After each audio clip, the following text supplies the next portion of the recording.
This is the 2013 question paper. Environment లో already 2024 నుంచి 2014 వరకు మనం కంప్లీట్ చేసాం. అండ్ దిస్ ఇస్ ద 2013 వరకు మనం చూస్తాం. అంతకన్నా బ్యాక్ వెళ్ళాల్సిన అవసరం లేదు. 2013 లో చాలా వరకు చేంజెస్ అనేవి వచ్చాయి. ఫర్ ఎగ్జాంపుల్ సిసాట్ పేపర్ అనేది అది కంపల్సరీ పేపర్ కింద చేసి లైక్ మినిమం మార్క్స్ అనేది పెట్టి అండ్ ఈవెన్ ఎన్విరాన్మెంట్ మీద కాస్త ఎక్కువ ఫోకస్ అనేది 2013 ఎగ్జామ్ నుంచి ఇవ్వడం జరిగింది. సో ఆ చిన్న చిన్న ప్యాటర్న్స్ అన్ని ఇంటిగ్రేట్ చేసుకుంటే మనం కేవలం 2013 వరకు చూడొచ్చు. 2013 కన్నా ముందు చూడాల్సిన అవసరం అనేది లేదు. ఒకవేళ చూస్తే it is up to you. But 2013 ముందు డిస్కషన్ చేయాల్సినంత అవసరం లేదు. 2013 నుంచి మాత్రం మనం కంప్లీట్ గా చూసుకుంటే మాత్రం చాలా ఇంపార్టెంట్. అంటే ప్యాటర్న్స్ ఎలా వస్తున్నాయి, క్వశ్చన్స్ ఎట్లా ఫార్మ్ అవుతున్నాయి, క్వశ్చన్స్ దగ్గర నుంచి మనం నెక్స్ట్ ఇయర్స్ లో ఏ విధంగా క్వశ్చన్స్ ఫ్రేమ్ అయ్యే ఛాన్స్ ఉంది అనేది ఏం నేర్చుకోవాలి, ఇవన్నీ కూడా ఇంపార్టెంట్ టాపిక్స్ అన్నమాట. Right? Yes.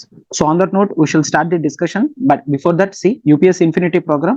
We have live plus recorded, GS Prelims plus Mains, NCERT Foundation, Current Affairs, CSAT Prelims Test Series, Mains Answer Writing program అని ఉంటాయి. 60,000 రూపీస్ ఉంటుంది. EMI 5,000 per month తో you can join. Life time validity అనేది ఉంటుంది. మీకు ఏ doubt వచ్చినా సరే ఈ నెంబర్కి కాల్ చేయొచ్చు. 789-389-9553. అలానే we have the Vizag offline branch May 1 నుంచి లైఫ్ టైం వ్యాలిడిటీ అనేది ఉంటుంది. కొత్త బ్యాచ్ మే 1 నుంచి స్టార్ట్ అవుతుంది. మీకు ఏ డౌట్ వచ్చినా సరే ఈ నెంబర్కి మీరు కాల్ చేయొచ్చు. రైట్.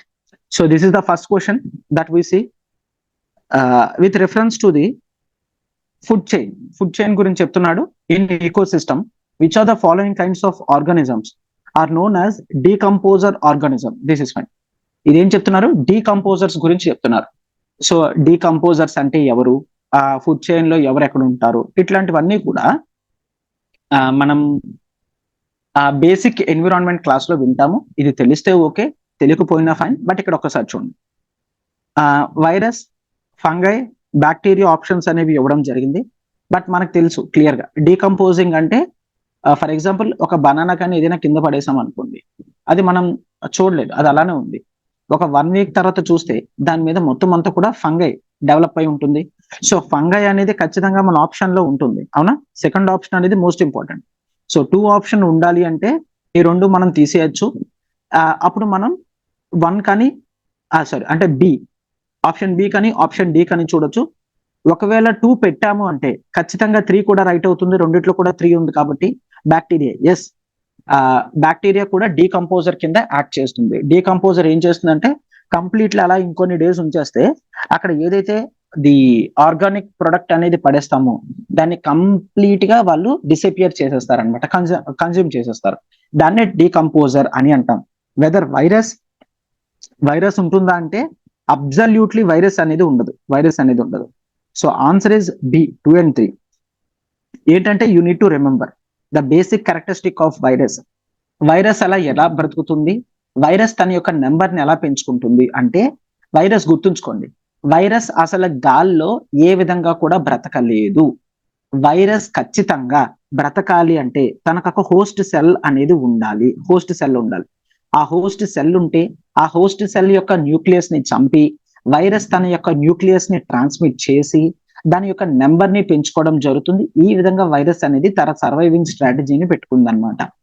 సో ఇప్పుడు ఒకవేళ డీకంపోజ్ చేయాలి అంటే డీకంపోజ్డ్ ప్రొడక్ట్స్ అన్ని కూడా నాన్ లివింగ్ బీయింగ్స్ కానీ లివింగ్ బీయింగ్స్ చనిపోయిన తర్వాత కానీ అవుతాయి. సో లివింగ్ బీయింగ్ చనిపోయిన తర్వాత ఇంకా దాని యొక్క న్యూక్లియస్ అనేది వర్క్ అవ్వదు. దాని న్యూక్లియస్ వర్క్ అవ్వకపోతే ఆ బాడీ అనేది బ్రతికుండకపోతే వైరస్ అనేది గ్రో అవ్వలేదు. ఫర్ ఎగ్జాంపుల్ వైరస్ ఒక వ్యక్తికి అటాక్ అయింది, ఆ వ్యక్తి చనిపోయాడు అంటే వైరస్ కూడా ఇంకా క్లోజ్ అయిపోతుంది. రైట్? వైరస్ కూడా ఇంకా క్లోజ్ అయిపోతుంది. ఎందుకంటే వ్యక్తి బ్రతికుంటేనే వైరస్ డెవలప్ అవుతుంది. వ్యక్తి చనిపోతే ఇంకా వైరస్ అనేది డెవలప్ అవ్వలేదు. సో వైరస్ యొక్క క్యారెక్టరిస్టిక్స్ మనకు తెలిస్తే వైరస్ అనేది దాన్ని తీసేయచ్చు. ఒకవేళ ఫస్ట్ టైం మనం వైరస్ ని తీసేస్తే మాత్రం స్ట్రైట్ అవే ఆన్సర్ అనేది మనకు వచ్చేస్తుంది. Clear? So this is a basic question, fundamental question ఇది. And next, in grass land అంటే గ్రాస్ ల్యాండ్ ఈకో సిస్టమ్ అనమాట. Trees do not replace the grasses as part of an ecological succession because of. Trees అనేవి grass lands లో replace చేయలేవు grasses ని అని చెప్తున్నారు. ఎందుకు? ఎందుకంటే whether it is because of insects and fungi attack చేస్తుందనా, సన్లైట్ ఉండదు, న్యూట్రియంట్స్ ఉండవనా, వాటర్ లిమిటేషన్ ఉంది, fire ఉందనా, none of the above. ఒకటైతే clear, none of the above అయితే కాదు, ఖచ్చితంగా ఏదో ఒక ఆప్షన్ రైట్ అయి ఉంటుంది ఖచ్చితంగా. ఇక్కడ ఫస్ట్ ఆప్షన్ చూడండి, ఇన్సెక్ట్స్ అండ్ ఫంగై. కేవలం ఇన్సెక్ట్స్ అండ్ ఫంగైతో గ్రాస్ ల్యాండ్ ఈకో సిస్టమ్ లో గ్రాసెస్ ఉంటాయి, ట్రీస్ ఉండవు అని చెప్తామా? This is absolutely wrong. కేవలం ఇన్సెక్ట్స్, ఫంగై, ట్రీస్ అన్నిటినీ కూడా చంపి కేవలం గ్రాసెస్ ని మాత్రమే ఉంచవు, అవునా? Next, limited sunlight. This is wrong. ఎందుకు లిమిటెడ్ సన్లైట్? సో సన్లైట్ అనేది ఎట్ట మొత్తం ఉంటుంది, అవునా? సో లిమిటెడ్ సన్లైట్ ఎందుకు ఉంటుంది? లిమిటెడ్ సన్లైట్ ఉంటే గ్రాసెస్ ఎందుకు గ్రో అవుతాయి? మరి ఎందుకు sir gross land ecosystem లో ట్రీస్ గ్రో అవ్వడం లేదు అంటే, that is because of water limitation. Water ఎక్కువ ఉండదు, వాటర్ ఎక్కువ లేకపోతే చెట్లు ఎలా ఉంటాయి? క్లియర్. అండ్ కంటిన్యూస్ గా ఫారెస్ట్ ఫైర్ జరుగుతూ ఉంటాయి. ఫారెస్ట్ ఫైర్ జరుగుతున్నాయంటే ఉన్న చెట్లు కూడా చచ్చిపోతూ ఉంటాయి. క్లియర్. అందుకనే గ్రాస్ ల్యాండ్ ఈకో సిస్టమ్ లో గ్రాస్ ల్యాండ్స్ మాత్రమే మనం డామినెంట్ గా చూస్తాం, right? It is because of water limitation and existence of fire అనేది మనం చూస్తాం. ఈ టైప్ ఆఫ్ క్వశ్చన్ మనకి నెక్స్ట్ ఇయర్స్ లో కూడా రిపీట్ అవ్వడం అనేది జరిగింది, ఓకేనా? Right. And next, that is which one of the following terms describe not only the physical space occupied by an organism but also its functional role. This is important. Functional role of the community of organisms. This is very very basic question. దీని యొక్క answer ఏంటి అంటే ecological నిష్. దీన్ని ecological niche అని అంటాం. What is the ecological niche? Ecological niche అంటే ఇదే, that any organism occupying some physical space and expressing its functional role, దాన్ని ఎకలాజికల్ నిష్ అని అంటాము.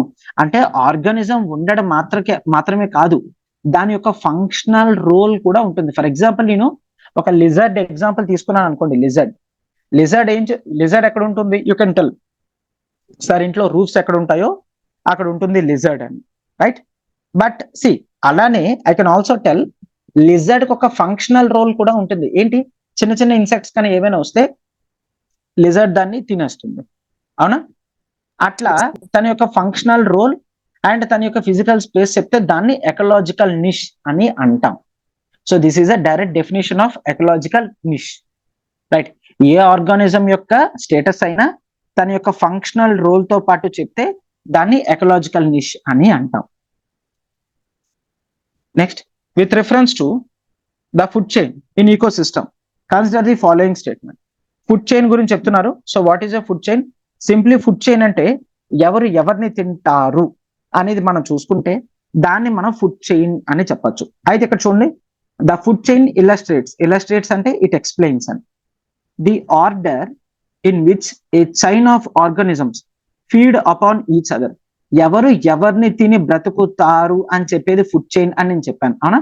ఫస్ట్ స్టేట్మెంట్ కూడా అదే చెప్తున్నాడు, విచ్ మీన్స్ ఫస్ట్ స్టేట్మెంట్ అనేది రైట్. ఫస్ట్ స్టేట్మెంట్ రైట్ అయితే డి ఆప్షన్ అనేది తీసేయచ్చు. నెక్స్ట్, సెకండ్ ఆప్షన్ చూడండి, food chains are found within the population of species. Within the population of a species. What is this population of a species? For example, elephant group అని చెప్పాను అనుకోండి. Food chain అనేది it does not mean that చిన్న elephant ని పెద్ద elephant తింటుంది, ఆ పెద్ద ఎలిఫెంట్ ని మరొక పెద్ద ఎలిఫెంట్ తింటుంది, దాన్ని మనం చెప్పాం. ఒక పాపులేషన్ లో మోస్ట్ ఆఫ్ ది టైమ్స్ ఆ పాపులేషన్ వల్ల ఆ పాపులేషన్ ని తినరు, వేరే యానిమల్స్ ని తినడం జరుగుతుంది జనరల్ గా, ఓకేనా? రైట్. అంటే ఫుడ్ చైన్ అనేది విత్ ఇన్ ది పాపులేషన్ లో కాదు, అక్రాస్ ది స్పీసీస్ లో ఉంటుంది. Second is wrong. ఎప్పుడైతే ఆప్షన్ 2 రాంగ్ అవుతుందో answer is A. Third option check చేయక్కర్లేదు, బట్ ఒకసారి చూద్దాం మళ్ళా. A food chain illustrates the number of each organisms which are eaten by others.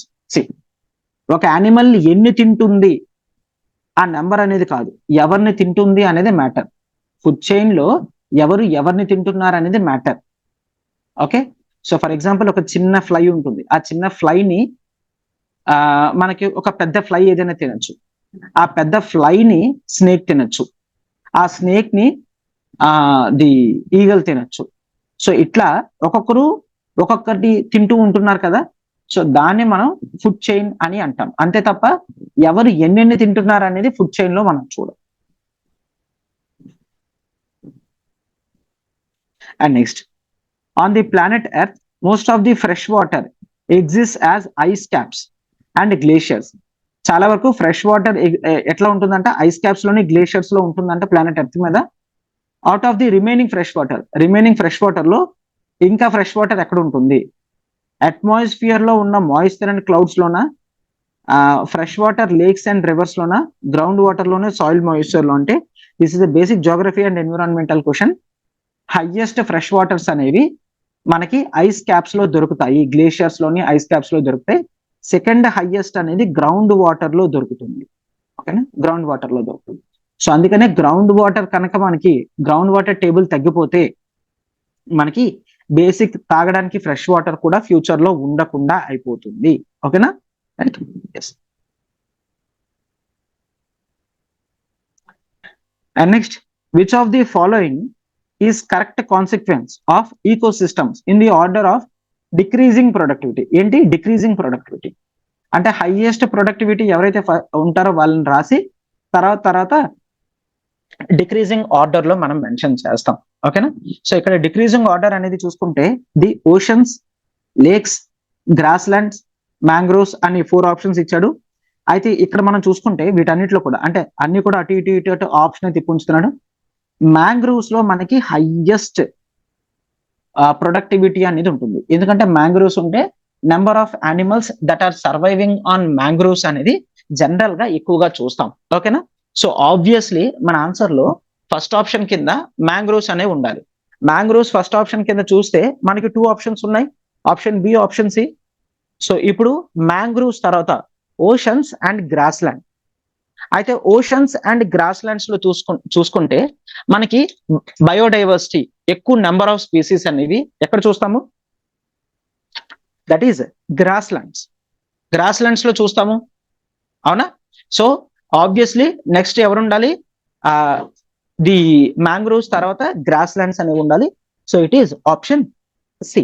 Grass lands తర్వాత lakes చూస్తాము, లేక్స్ తర్వాత ఓషన్స్ చూస్తాం. అంటే మనకి డిక్రీజింగ్ ఆర్డర్ ఆఫ్ ప్రొడక్టివిటీ ఎవరు ఎక్కడ ఉంటున్నారు, ఎక్కువ మంది యానిమల్స్ ఎక్కడ ఉంటున్నాయి అంటే మనం ఈ ఆర్డర్ లోనే పెడతాం అనమాట. ఓకేనా.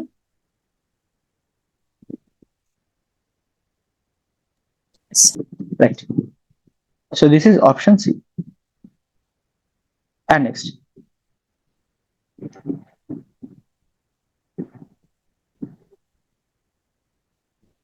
which of the following can be used as pollutants in the drinking water in some parts of India? ఇండియాలో డ్రింకింగ్ వాటర్ లో దొరికే పొల్యూటెంట్స్ ఏంటని చెప్తున్నాడు. First one arsenic. అయితే ఇది మనకు తెలిస్తే ఓకే, తెలియకపోయినా సరే ఈ ఆన్సర్ ని ఎట్లా పెట్టచ్చు ఒకసారి చూడండి. ఆర్సెనిక్ ఉంటుందో లేదో తెలీదు, సార్బిటాల్ ఉంటుందో లేదో తెలీదు, ఫ్లోరైడ్ ఉంటుందో లేదో తెలీదు. బట్ ఒకటైతే ఫ్లోరిన్ ఉంటుందని తెలుసు కదా, క్లియర్. ఫ్లోరైడ్స్ అనేవి ఉంటాయి. అండ్ ఫార్మల్ డిహైడ్ ఉంటుందో లేదో తెలీదు. యురేనియం ఉంటుందా? యురేనియం ఉంటుంది. యురేనియం అనేది డ్రింకింగ్ వాటర్స్ లో వస్తుంది అని చెప్పి మనం చూసాం. అలా చూసాం కాబట్టి 2013 ఎస్ ఆల్ ది అబౌవ్ చెప్తున్నారా? రైట్. అయితే దిస్ ఇస్ ఫైన్. ఒకసారి చూడండి, generally we should know about the sorbitols. Sorbitols అనేవి షుగర్స్. సార్బిటాల్ అనేది sugars. It is not a pollutant. So we need to eliminate the option 2. Option 2 ని eliminate చేయాలి.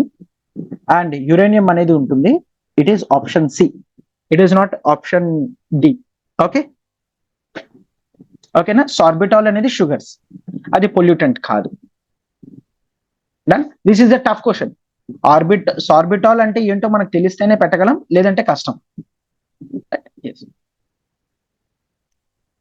And next, due to improper or indiscriminate disposal of old and used computers or their parts, which of the following are released into environment as e-waste? అయితే ఇక్కడ ఉన్న ఏది ఈ waste కింద ఉంటుంది? Beryllium sir తెలీదు, కాడ్మియం తెలీదు, క్రోమియం తెలీదు, ది హెప్టాక్లార్ తెలీదు, మెర్క్యూరీ తెలీదు, లీడ్ తెలీదు, plutonium. This is very fine. Do we use plutonium in the electronics? Plutonium use చేస్తామా? సార్. రైట్. యురేనియం కానీ ప్లూటోనియం కానీ మనం దేనికి యూస్ చేస్తాం? పవర్ జనరేషన్ కి యూస్ చేస్తాం, బాంబ్స్ తయారు చేయడానికి యూస్ చేస్తాం. ప్లూటోనియం అనేది ఎలక్ట్రానిక్ గ్యాడ్జెట్స్ లో యూస్ చెయ్యము, ఎందుకంటే అది ఒక రేడియో యాక్టివ్ మెటీరియల్. ఎప్పుడైనా రేడియో యాక్టివ్ మెటీరియల్ ఉంటే దాని నుంచి కాన్స్టాంట్ గా బీటా డికే అనేది జరుగుతుంటుంది. ఫర్ ఎగ్జాంపుల్ యురేనియం ని మనం బేర్ హ్యాండ్స్ తో టచ్ చేయకూడదు, ఎందుకు? చేయి కాలిపోతుంది. ఎందుకు? దాని నుంచి కాన్స్టాంట్ గా రేడియేషన్ వస్తుంది. అలానే ప్లూటోనియం కూడా చేతితో పట్టుకోకూడదు, పట్టుకుంటే చేయి కాలిపోతుంది. ఓకేనా? సో ప్లూటోనియం అనేది ఉండదు. ఎప్పుడైతే ప్లూటోనియం ఉండదు అని మీకు తెలుస్తుందో బి క్లియర్, దట్స్ ఇట్.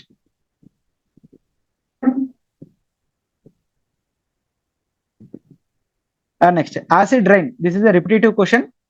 దీన్ని తర్వాత చాలా ఇయర్స్ తర్వాత కూడా మనకు అడిగాడు. Acid right, very good. So acid rain అనేది చూసుకుంటే it's a clear formula, that is NOx plus SO2, sulphur dioxides and nitrogen oxides తో ఎప్పుడైనా కలిస్తే యాసిడ్ రైన్ అనేది క్రియేట్ అవుతుంది. So that is option D. This is the direct question, this is the direct question and this is the repetitive question and this is an important question, acid rains.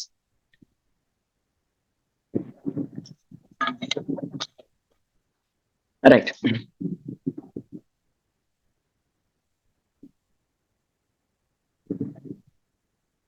Next photochemical smog. ఇది కూడా important.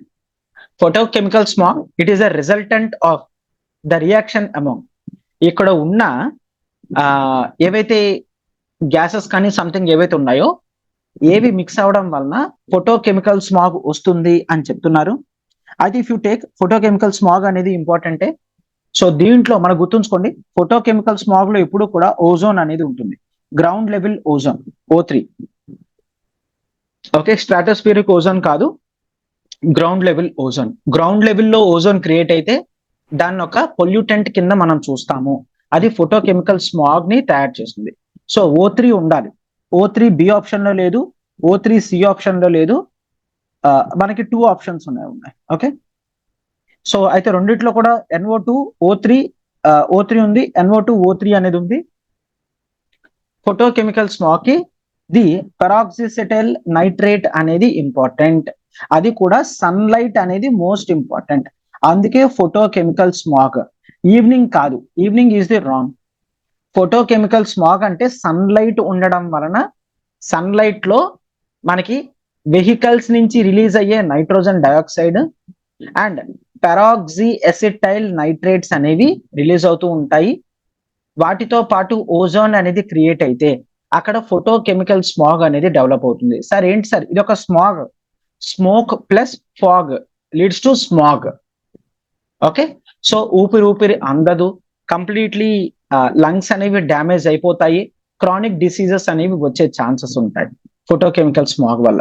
photochemical smogs అనేవి అందుకనే urban areas లో ఎక్కువ చూస్తాం. Right. So ఏంటి, photochemical smog ఉంటే ఖచ్చితంగా సన్లైట్ ఉండాలి, O3 ఉండాలి అని గుర్తుంచుకోండి.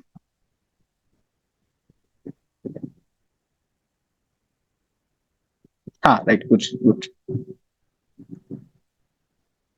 So with reference to the usefulness of by products of sugar industry, sugar industry యొక్క బై ప్రొడక్ట్స్ గురించి చెప్తున్నాడు.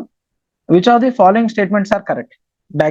బెగేస్ is the by product, can be used as biomass fuel for generation of energy. Bagasse అంటే for example sugarcane, ఇప్పుడు sugarcane juice తాగుతాం కదా, ఆ machine లో sugar cane పెట్టిన వెంటనే మనకి అది కంప్లీట్లీ ప్రెస్ అయిపోయి వస్తుంది.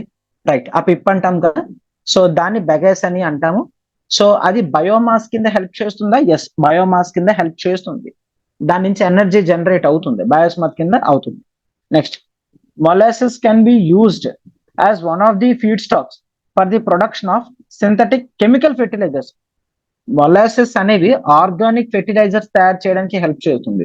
It is not synthetic fertilizers కాదు.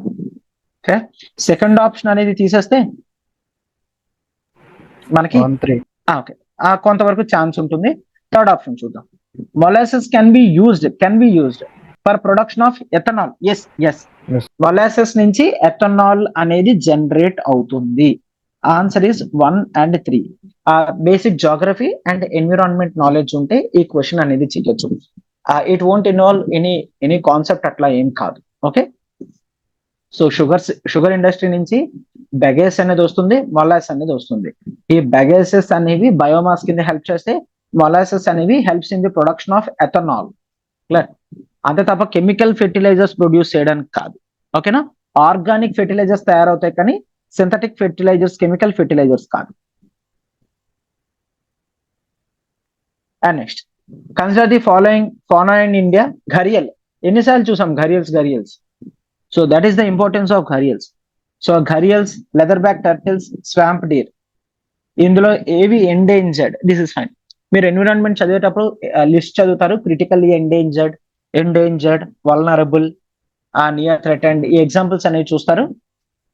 అయితే ప్రొబాబ్లీ ఇక్కడ ఉన్నవన్నీ కూడా ఎండేంజర్డ్. ఓకేనా? ఎస్, ఇక్కడ ఉన్నవన్నీ కూడా ఎండేంజర్డ్. క్రిటికల్ ఎండేంజర్డ్ చేస్తారా సార్? Right, yes. తర్వాత చేంజ్ అయింది, ఇది 2013 ప్రకారం. ఓకేనా? అంటే యూపీఎస్సీ ఆన్సర్ కీలో కూడా ఇదే ఉంటుంది కాబట్టి ఇదే చెప్తున్నాను. Right, yes.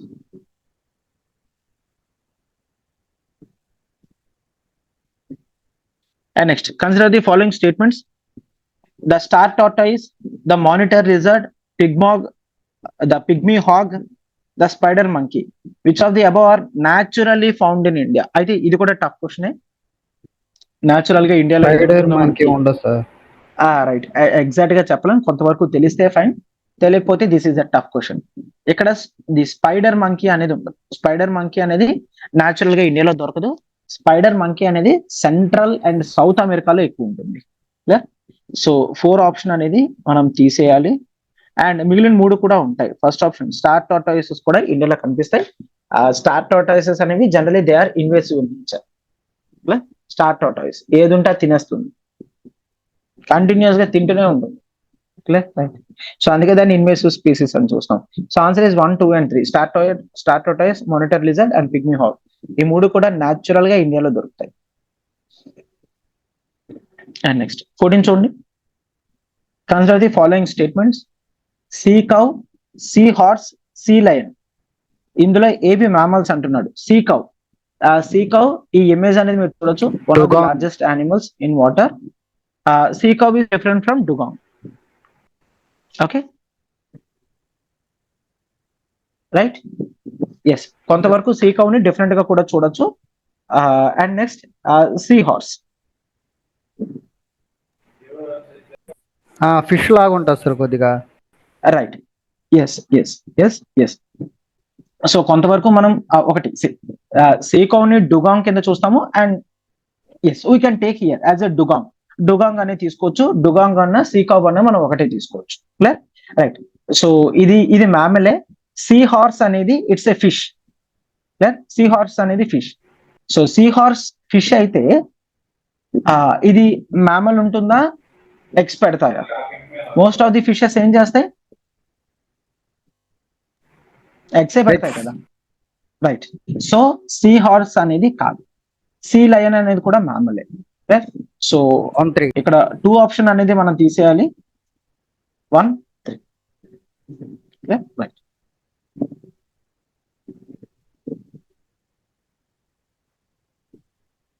In which of the following states is lion-tailed macaque? Macaque అనేది it's one of the app species. lion-tailed macaque ఇది న్యాచురల్ హ్యాబిట్ లో ఎక్కడ దొరుకుతుంది అని చెప్తున్నాడు. అయితే గుర్తుంచుకోండి, lion-tailed macaque అనేది వెస్టర్న్ ఘాట్స్ లో దొరుకుతుంది. వెస్టర్న్ ఘాట్స్ లో దొరుకుతుంది అంటే ఆంధ్రప్రదేశ్ వెస్టర్న్ ఘాట్స్ ఉంటుందా? ఆంధ్రప్రదేశ్ లో వెస్టర్న్ ఘాట్స్ లేవు, ఈస్టర్న్ ఘాట్స్ ఉన్నాయి. సో 4th ఆప్షన్ మనం తీసేస్తే వెదర్ 1, 2, 3 ఆర్ 2 వెస్టర్న్ ఘాట్స్ ఉంటుంది అని చెప్తున్నాను. వెస్టర్న్ ఘాట్స్ అని చెప్తే that is 1, 2 and 3. Clear? Yes. అయితే ఇది కూడా కొంతవరకు టఫ్ క్వశ్చనే. కొన్ని యానిమల్ స్పీసెస్ అనేవి కరెంట్ అఫైర్స్ లో వస్తూ ఉంటాయి. వాటి యొక్క న్యాచురల్ హ్యాబిటాట్ కూడా కనుక్కోవడానికి ట్రై చేయండి. Clear? So what is the key takeaway? మీరు కరెంట్ అఫైర్స్ లో ఏదైనా యానిమల్ గురించి కంటిన్యూస్ గా కనిపిస్తుంది అనుకోండి, అది ఎక్కడ దొరుకుతుంది, ఎలా దొరుకుతుంది, దాని గురించి బేసిక్ క్యారెక్టరిస్టిక్స్ లైక్ అది ఎగ్స్ పెడుతుందా, అది ఒక మ్యామిల్లా, దానికి ఇంకేదైనా పేరుందా, ఓకే, వెదర్ అది ఇన్వేసివ్ స్పీసీసా, అనేది చూడాలి. ఇండియాలో న్యాచురల్ గా ఎక్కడ దొరుకుతుంది, దాని యొక్క ప్రెసెంట్ IUCN స్టేటస్ అంటే క్రిటికల్లీ ఎండేంజర్డ్ అది కూడా చూడాలి. ఓకేనా, these are the things that we need to consider.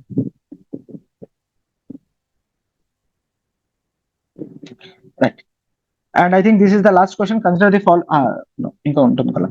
following organisms: the Agaricus, the Nostoc, and the Spirogyra. Which of the following are used as biofertilizer? ఇక్కడ ఏవి biofertilisers కింద use చేయొచ్చు అని చెప్తున్నారు. Of course this is a tough question. It is only Nostoc. Option B, Nostoc మాత్రమే biofertilizer కింద use చేయొచ్చు. This is a tough question. What is Agaricus? Agaricus అనేది ఒక మష్రూమ్. ఇది ఒక మష్రూమ్ కాబట్టి it's not a biofertilizer. And Spirogyra, what is this Spirogyra? Spirogyra it's an algae. So ఇది కూడా బయోఫెర్టిలైజర్ కాదు. 1-3 బయోఫెర్టిలైజర్స్ కాదు, కేవలం 2 Nostoc మాత్రమే బయోఫెర్టిలైజర్.